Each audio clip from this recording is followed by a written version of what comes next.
Barsaga, kinasuhan ng libel ni Razon. May immunity ba siya?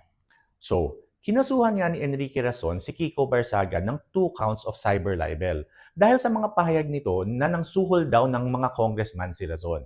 Maraming nagsasabi na hindi daw ito pwede kasi immune daw si Barsaga sa libel dahil congressman siya. Tama ba yon? Nope, mali. Walang blanket immunity ang isang miyembro ng Kongreso pagdating sa libel or cyber libel. Ang meron lang sila ay yung tinatawag na parliamentary immunity. Pero applicable lang ito sa privileged speech. Ibig sabihin, protektado lang ang congressman kung ang mga accusations niya ay sinabi niya, 1. Sa loob ng legislative session, committee hearing, plenary speech, or official proceedings. And 2. Directly connected sa work as a legislator. Kapag ganon, hindi siya pwedeng kasuhan ng libel dahil speech in Congress is privileged. Pero kapag ang sinabi niya na mga accusations ay nasa labas ng session hall, tulad sa interview, press conference, or social media, wala siyang parliamentary immunity.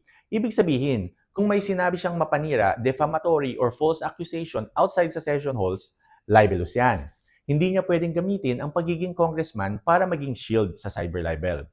Ang complaint ni Razon, based siya sa pahayag ni Barsaga sa labas ng legislative sessions. Ang subject ng kaso ay ang mga mapanirang sinabi ni Barsaga sa social media. Hindi yan covered ng immunity. Ang purpose ng privilege ay para protektahan ang malayang debate sa loob ng Kongreso. Hindi ito pwedeng gamiting lisensya na manira ng tao sa social media. Kung ako si Barsaga, dapat hinintay na lang niya na ibulgar ang anumang accusations niya during legislative privilege speech. Atat siya pinost niya kagad. Ayan tuloy.